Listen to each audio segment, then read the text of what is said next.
Bien, decíamos entonces que tenemos esta zona que corresponde a la parte definida por ARM, en la cual tenemos la parte del testing and debug que está constituida o conectada con el exterior por 5 líneas. Dijimos también de que esto había surgido de una norma del IEEE que surgió a través de una asociación, de un agrupamiento que se llama JTAG, quiere significar Joint Test Action Group, es decir, un grupo de acción para facilitar la prueba, el testeado de componentes.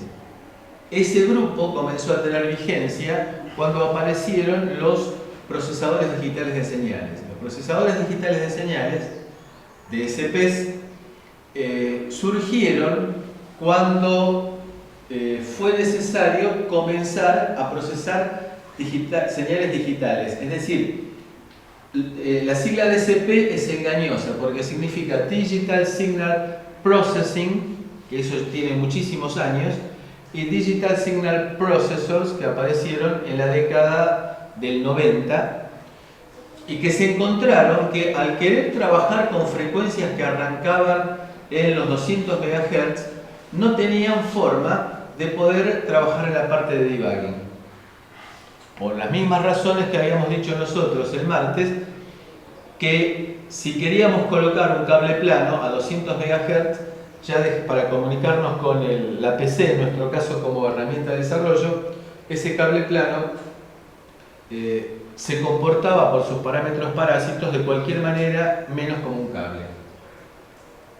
Comenzaron a incorporarse, siguiendo la filosofía del 8386, registros internos en el microcontrolador, en el DSP y luego en el microcontrolador, y se generó un protocolo de comunicación que permite el seguimiento de la ejecución del código, la vinculación del microcontrolador con el elemento de prueba y a su vez la posibilidad de estar haciendo seguimiento de registros de posiciones de memoria o de código. Se transmite información serie a no muy alta velocidad en forma telemétrica. Es decir, de la misma manera que un satélite cuando pasa por encima nuestro nos envía información diciendo yo soy el satélite Juancito y estoy en este momento en tal lugar y es la hora mundial tal. Bueno, esa es información telemétrica y aquí se envía también información telemétrica para que el software que estamos corriendo en la PC como debugging esté teniendo una idea de qué es lo que se está ejecutando en ese momento. A su vez, la utilizo también para eventualmente programar el microcontrolador. Yo puedo llegar a programar desde el JTAG el microcontrolador. Así, puedo usarlo como debugging o puedo usarlo para programar. Tenemos también, ¿alguna consulta sobre esto? Tenemos también la memoria flash, que en nuestro caso son 512K, con su acelerador para poder garantizar que estamos trabajando en tiempo de reloj, es decir, sin agregar tiempos de espera. Tenemos 64K de memoria RAM con su propio controlador de memoria RAM. Tenemos conectados Fast GPIO. Por eso es que ustedes habrán visto que había registros que llamaban FIO-DIR, FIO-SET, FIO-CLEAR. Esa F significa Fast Input Output, que están todos ellos justamente con el PDL, están conectados sobre este bus de alta velocidad. Este bus de alta velocidad, que es esta AHB, significa Advanced High Speed Bus, trabajan a la velocidad del procesador. Luego tenemos el puente que habíamos mencionado vinculándonos con el Advanced Peripheral Bus, que se resumen a PB. Y ahí sí tenemos periféricos de baja velocidad, siempre con la historia de que tenemos que tratar de bajar el consumo y por lo tanto no se justifica que todos estos periféricos que son de baja velocidad disipen energía trabajando a la velocidad del procesador. ¿Qué tenemos nosotros y qué es lo que vamos a empezar a analizar inmediatamente? Vamos a tener 3 canales de comunicación serie y cuadrado C, 3 canales de SPI, un canal de I cuadrado S que, insisto, que es novedoso en los microcontroladores, no novedoso como interfaz, pero novedoso en los microcontroladores, que nos permite conectar dispositivos periféricos de audio en forma serie, como por ejemplo codecs. Tenemos 4 wards que corresponden al tipo 16550 de la PC, respetando los registros, respetando la programación, respetando la FIFO, respetando las señales. Tenemos 2 canales CAN 2.0, un conversor analógico digital de 12 bits, un conversor digital analógico de 10 bits, y después tenemos 4 timers, tenemos control de monitor por generando señales por modulación por ancho de pulso, y tenemos un detector de cuadratura como para cerrar el lazo y poder medir la velocidad a la cual se está realmente moviendo el motor y poder efectuar correcciones. Por otro lado, tenemos en la parte de timers, aparte del timer principal que trabaja con estos 2 PLLs, es el PLL1, que es el PLL con el cual trabajará el procesador y que modificaremos de acuerdo a la potencia de cómputo y la potencia disipada que queramos, y el PLL2 que es un derivado del cristal y que está dedicado exclusivamente a la parte de USB. Tendremos también un real-time clock que tendrá su cristal de 32 kHz y la aplicación de una tensión de batería para mantener el funcionamiento del real-time clock y de la RAM CMOS asociada a ese real-time clock cuando se corta la alimentación principal del micro. Y tendremos el watchdog timer. Tenemos también la parte de USB con la interfaz física y que yo salgo directamente con D más y D menos en el caso de USB para manejar el conector. Creo no haberme olvidado de nada. Acá tenemos las distintas partes constitutivas. Esto está fijado por el uso. Tenemos el núcleo principal con la parte de test y debug, el controlador de DMA, Ethernet de 10 a 100 megabits por segundo y USB. Todo esto trabaja a velocidad del procesador. Tenemos también, por otro lado, la memoria externa, que son 64K, y acá vemos que está a través de 3 bases, está dividido en 3 subgrupos, uno de 32 y 2 de 16K, y que, a los cuales se los puede utilizar en forma conjunta o por separado. Una ROM de 8K, que está el autotest y el bootloader, y en la parte de ISP tenemos memoria flash de 512 KB con su correspondiente acelerador. La multilayer, que es una parte constitutiva importante que define la performance. Acá un comentario, un paréntesis también. De la misma manera que decimos que ningún sistema operativo puede ser mejor que su propio scheduler, es decir, si el scheduler es malo, el sistema operativo es malo. Este mecanismo de comunicación multicapa, que cada fabricante lo implementará como le parezca, define la performance de ese microcontrolador en particular. Hace un rato habíamos dicho que el manejo de interrupciones es muy eficiente en Cortex, como vimos ayer y resaltamos recién, fundamentalmente porque es muy versátil y porque protege muy bien y define muy bien también las acciones a tomar cuando tenemos múltiples interrupciones.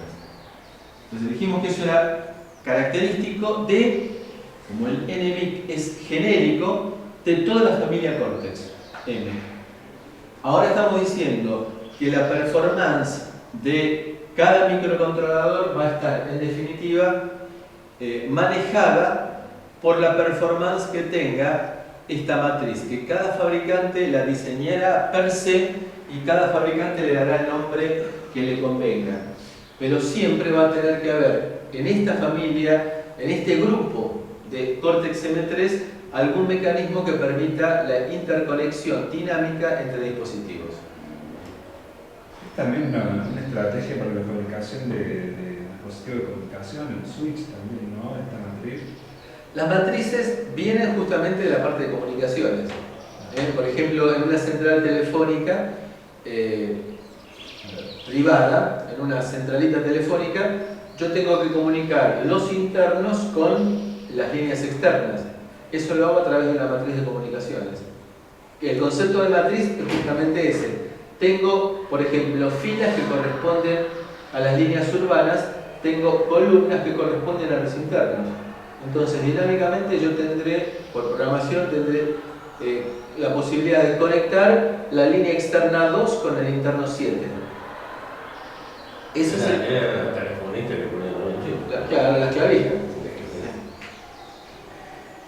Digamos que el tema de las centrales telefónicas privadas lo padecí a principios de la década del 90, impulsado por algún presidente del interior del país, en alguna provincia cercana a esta, en la cual yo como jefe de sector en el INDI tenía 20 y pico de personas a mi cargo y ganaba $300. Hay que decir que me impulsaron a la actividad privada. Yo había hecho mis planes de vida de jubilarme en el INTI. Había encontrado el lugar que me gustaba, haciendo lo que me gustaba, pero tenía una familia detrás mío. Así que fui a una empresa privada a diseñar centrales telefónicas. Y ahí me encontré con técnicas de programación en las cuales el gerente que había en ese momento, que era un gerente de comercialización, pero se había metido a hacer proyectos, como no quería manejar interrupciones, porque le parecía que era muy complicado e innecesario, había diseñado distintas funciones de un coso, un dispositivo, en el cual cada una de las distintas ramas tardaba exactamente lo mismo, para lo cual rellenaba con no operations aquellas ramas que duraban menos. Entonces fue un shock equivalente en esa empresa a lo que es las escuelas, los talleres, porque se me ocurrió llevar máquinas de estado. No. Perdón, una central telefónica, ¿la podés diseñar si no es con una máquina de estados? El proyecto que tenía el original es hacer un programa chorizo y empezar a poner if. Si tenía if en Assembler. La década del 90. Entonces llevar a cambiar la filosofía y empezar a decirles que hay. Primero máquinas de estado. Llegamos a hacer una máquina de estado que en un momento dado tuvimos que cambiar la variable que era next state, próximo estado, pasarla de char a integer, porque nos quedábamos con char, 256 estados posibles, nos habíamos quedado cortos. Así que era una máquina de estado que habíamos usado un pizarrón entero como para hacer la máquina de estados y aparte el pizarrón para poder irla modificando a medida que fuera necesario. Y no hay dónde modelar eso, ¿no? No, y menos en aquella época. No, claro, menos en aquella época. Claro. Y después de una fea experiencia en la cual una muy eficiente señora que hacía la limpieza del edificio nos borró el pizarrón porque, bueno, le tuvimos que poner un cartelito que decía no borrar. Por favor. Y en esa época tampoco había cámaras fotográficas porque hoy en día uno, por ejemplo, lo que hace cuando trabaja en un pizarrón, lo que hace es agarrar el teléfono y sacar una foto. Yo lo hago frecuentemente. Por ejemplo, cuando en la universidad estábamos manejando el tema horarios, uno lo hace en el pizarrón. Cuando más o menos quedaron acomodados los horarios, que les puedo asegurar, feliz aquel que no tiene de ustedes que padecer ese trauma, uno agarra, le saca una foto, chao, listo. Después lo empieza a improlijar con tiempo en la computadora. Bien, entonces es cierto, de ahí surgió el tema matrices. Yo lo he visto incluso como papers publicados por gente de Cisco. O sea, en la construcción de los switches de alta velocidad. Claro, Cisco lo necesita. Switch Ethernet. Sí, sí, claro, Cisco lo necesita. Claro, y tienen toda una historia ahí detrás de esta matriz multicarga. Un tema en el cual, hablando de Cisco, me hiciste recordar de un documento que estuve leyendo anteanoche. La semana que viene tengo que dar una charla. Es decir, el martes tengo que dar una charla sobre un tema que nos involucra y que se llama Internet de las Cosas. Que es un tema que nos involucra porque es típico de sistemas embebidos y al cual no se le está dando de 5 de pelota. Entre otras cosas, no se le da el 5 de pelota porque requiere un grado de conectividad que todavía en el país no tenemos. Una de las aplicaciones, por ejemplo, algunas de las aplicaciones. En los aviones se le colocan transductores a las turbinas, de manera que en el momento en el cual despega un avión, se le envía al aeropuerto destino de ese avión el estado en el cual se encuentran las turbinas, de manera que si es necesario algún repuesto, cuando el avión aterriza ya está el repuesto disponible como para hacer la reparación online. Hay una empresa que se llama GE Avionics que está haciendo eso en particular. Me imagino que lo deben hacer todas ya, las grandes empresas que hacen las grandes turbinas. Por ejemplo, Konica Minolta, el fabricante de fotocopiadoras, es decir, yo trabajé para Konica Minolta de Argentina haciendo un proyecto adentro de una fotocopiadora de esas de tipo profesional, ¿no es cierto? Hay 2 Pentium. Lo que uno ve que escucha el ruido, adentro hay 2 Pentium. Uno para la parte de programación y otra para la operación de la fotocopiadora. Bueno, Konica Minolta incorporó también un montón de transductores dentro de sus fotocopiadoras, de forma que el encargado del service detecte de que se está por romper el pirulito 2, de manera de cambiarlo antes que el pirulito 2 se rompa y deje inactiva la fotocopiadora durante 1, 2, 3 días. Bueno, todo eso se utiliza. General Motors incorporó transductores a sus vehículos en Estados Unidos, de manera que, por ejemplo, si uno tiene un accidente y queda atrapado dentro del vehículo, automáticamente General Motors genera una llamada a una ambulancia que vaya a atender al fulano que quedó encerrado en el automóvil. Qué sé yo, los ascensores Thyssen también tienen un sistema muy parecido. Entonces, un montón de transductores que avisan, que alertan de fallas antes que las fallas se produzcan. Bueno, todo eso se maneja por Internet de las Cosas. Así, evidentemente que la turbina del avión no se va a comunicar por cable con el aeropuerto receptor. Todo eso se utiliza por medio de telefonía celular, de 3G o de 4G. No sé si se los comenté a ustedes o fue en el viaje ayer sobre las cámaras de video. ¿Se los comenté a ustedes? No. En un programa de tecnología vi transmitiendo en vivo desde Alemania, creo que era desde Berlín o desde Múnich, al periodista que hablaba de tecnología, subiéndose a un taxi, la cámara se subía al taxi con él y estaban transmitiendo en vivo. Para lo cual la cámara, comentaba, tenía 7 chips de compañías de telefonía celular distintas que con 4G enviaban la toma de la cámara en HD, la enviaban al mundo de internet a través de telefonía celular. Entonces tenía 7 chips distintos para elegir la que tuviera mejor cobertura y mejor transferencia de datos. ¿Cómo haces para conectarle a un pirulo de estos la conectividad 3G? Con un modem GPRS. Así directamente. Exactamente. Tenés Tenés un chip y sale. Por ejemplo, yo tengo experiencia con una empresa que ahora se llama Sierra Wireless, que tiene distribuidor en Argentina,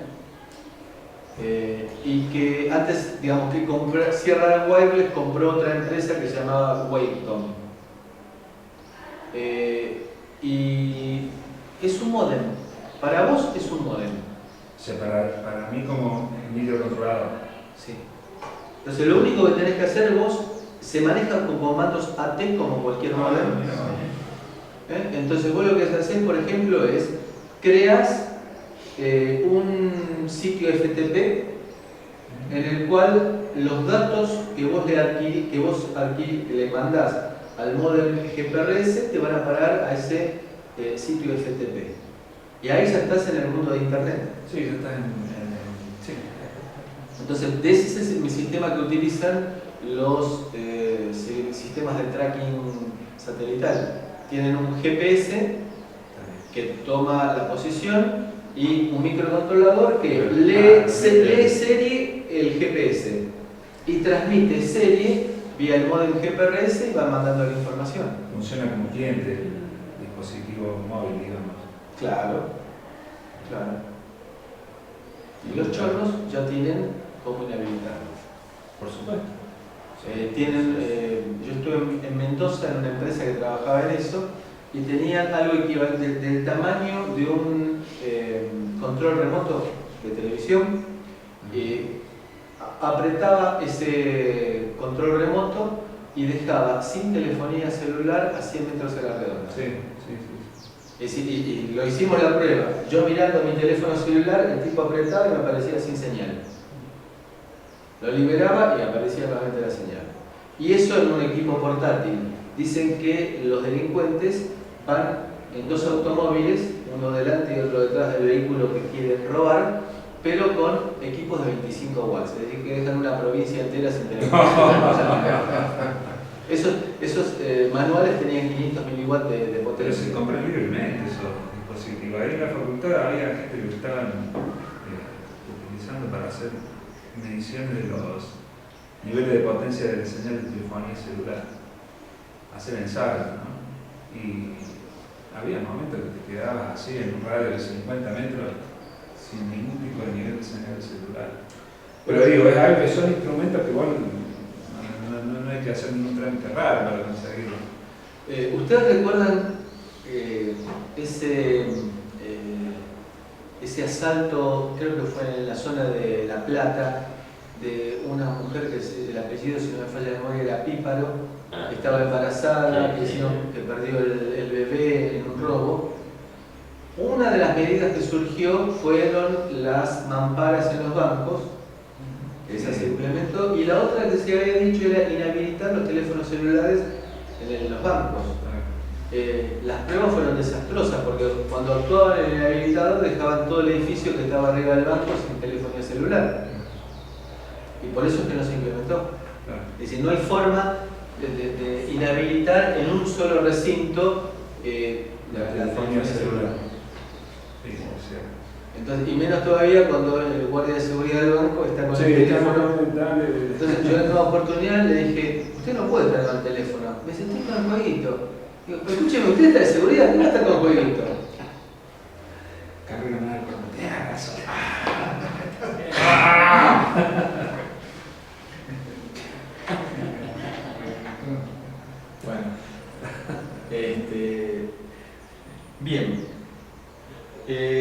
Acá tenemos entonces los dos puentes que dijimos que nos permiten vincular con los periféricos de baja velocidad.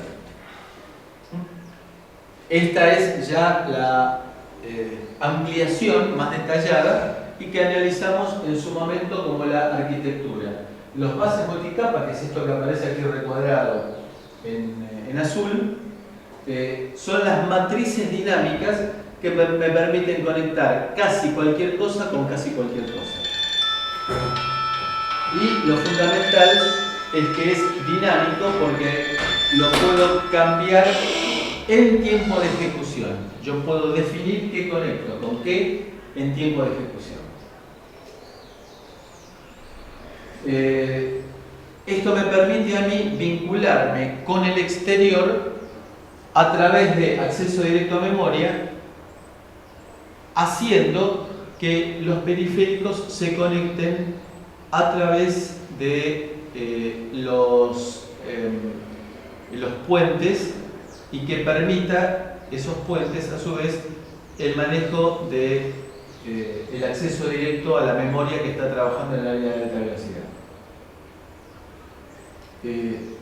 Acá tenemos un detalle interesante de qué tenemos conectado sobre cada uno de los puentes. Entonces acá tenemos un puente, acá tenemos el otro puente. Hagamos un repaso de qué es lo que tenemos conectado sobre este puente. SCP1 significa comunicación serie sincrónica 1, que esto es, por ejemplo, llamémoslo SPI, no es exactamente SPI, es un poquito más amplio, pero SPI 1, WARP 0 y 1, CAN 1 y 2, I cuadrado C 0 y 1, SPI 0, timers 0 y 1 de captura y comparación, vamos a dedicarnos un ratito a ellos, watchdog timer, modulación por ancho de pulso 1, conversor analógico a digital de 12 bits, la parte de bloque de conexión de pines, interrupción hecha por GPIO. Recordemos que los GPIO acá de los puertos 0 y 2 en nuestro microcontrolador se pueden programar para generar interrupciones y entran dentro de todos los puertos que generan interrupciones, entran dentro de un único vector y yo luego tendré que hacer un polling, una encuesta para determinar cuál es la fuente que me ha generado la interrupción. Entonces, el concepto de polling, encuesta, se debe utilizar porque todos los pines que yo programe para trabajar como interrupción externa convergen en un solo vector. Entonces, la rutina de atención de esa interrupción deberá determinar cuál ha sido la fuente. Eso lo llamamos encuesta o polling. Es decir, el polling recordatorio, el polling puede ser de dos tipos, encuesta serie o encuesta paralelo. Entonces, estoy escribiendo yo y alguien me dice, profe, y yo tengo dos formas de determinar quién fue el que me generó la interrupción. La primera forma es decirle, ¿fuiste vos? No. ¿Fuiste vos? No. ¿Fuiste vos? No. ¿Fuiste vos? Sí. Es fácil de implementar, pero ¿es determinístico? No, porque si es distinto que le pegue justo en la primera consulta a quien pidió interrupción a que le pegue en el último.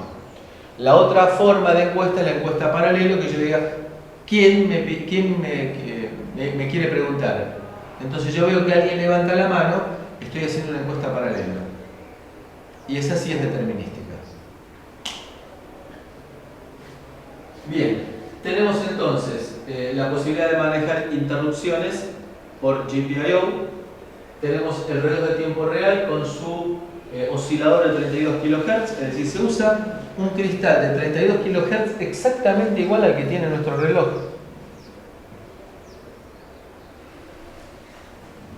Luego tenemos el reloj de tiempo real con 20 bytes, dije antes mal yo la cifra, 20 bytes de registros de backup, que lo puedo utilizar para guardar setup de algún proceso, una identificación, un valor que yo necesito después que no perder en el caso que se corte la alimentación. Por el otro canal tenemos comunicación serie SSP0, warts 2 y 3, I cuadrado S, I cuadrado C, segundo. El timer ese que dijimos que es un 555 digital en forma medio despectiva. Temporizadores 2 y 3 de captura y comparación. Interrupciones externas forzadas. Conversor digital analógico. La parte de control, motor para el PWM para motores. Y el codificador de cuadratura, que es el que dijimos que determina el sentido de movimiento y que permite hacer ajuste de velocidad. Fíjense como detalle que hay algunos de los periféricos que están coloreados. Esos son los que permiten trabajar con acceso directo a memoria.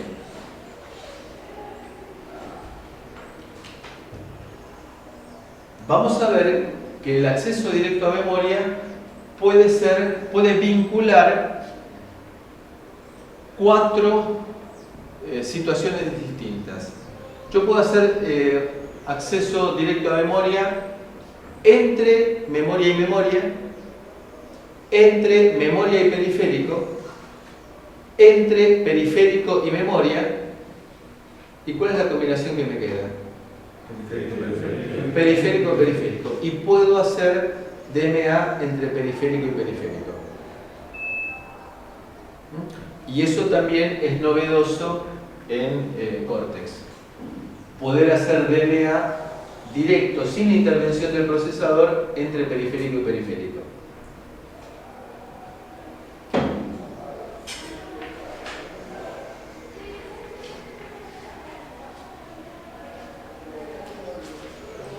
Bueno, esta parte la salteamos porque lo vimos ayer en detalle, la parte de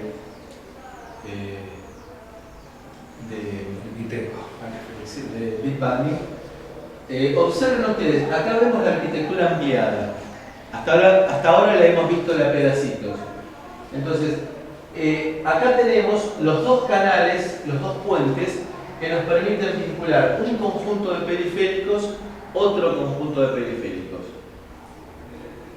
Con lo cual, aprovechando de que tenemos bloques de memoria distintos, en forma totalmente transparente para el procesador, yo puedo vincular, por ejemplo, la WART 2 con la RAM de 16K inferior.